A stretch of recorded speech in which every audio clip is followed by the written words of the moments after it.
Piensa en tu corazón que tú vales la pena, que tú tienes algo para contribuir como persona, como ser humano. Siempre ser un buen ser humano es algo tan crítico y por eso estoy acá en la NASA, porque hay gente tan buena acá también.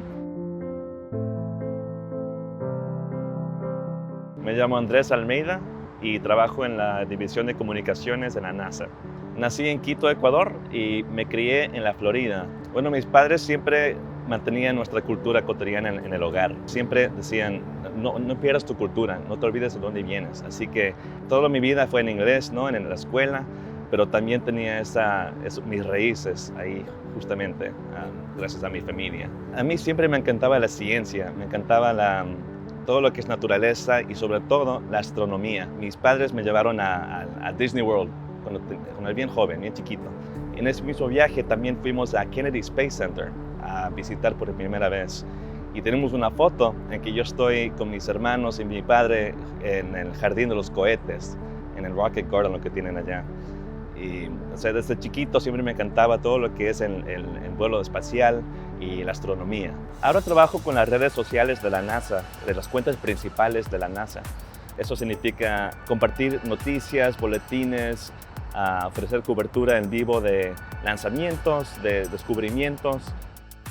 Para mi trabajo con mi equipo es necesario siempre estar al día de todo, o sea, conocer las tendencias del día, la conversación en las redes sociales, en las noticias, qué está sucediendo al momento. Entonces, estamos siempre pensando en eso y también qué está sucediendo dentro de la NASA, qué descubrimientos están esperando a dar a conocer a los demás. Hay cosas prácticas también como, o sea, a qué hora, cuándo, qué plataforma, qué red social vamos a usar. ¿Cómo podemos llegar a un público específico que les interesaría esta novedad?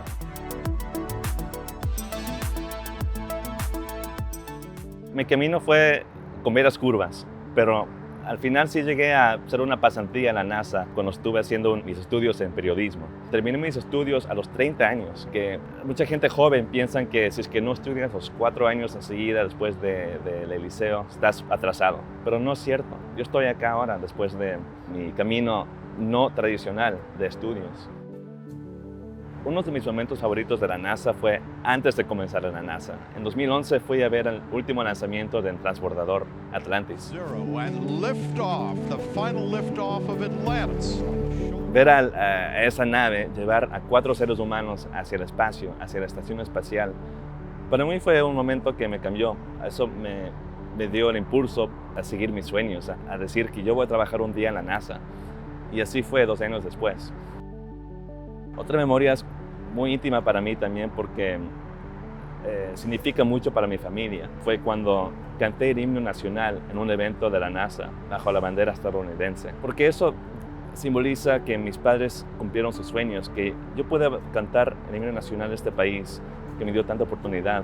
And the home of the brave.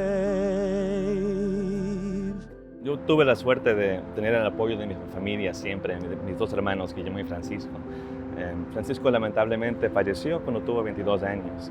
Él no pudo lograr sus sueños, pero por eso está trabajando aquí en la NASA. Es como una forma de dedicar mi trabajo hacia su vida. Para mi familia es algo bien simbólico y significa mucho para nuestra familia, quien ha luchado tanto y han pasado por momentos tan fuertes. Un consejo para un joven que quiera trabajar en la NASA es siempre sigue lo que te encanta, lo que te apasiona, lo que realmente te interesa, porque así vas a llegar más lejos. Para mí, yo creo que para muchos de mis colegas es importante que la gente sepa y que vean que hay hispanos trabajando en la NASA, que sí, los hispanos contribuimos en la misión, que contribuimos a descubrimientos y también a expandir lo que podemos hacer los seres humanos.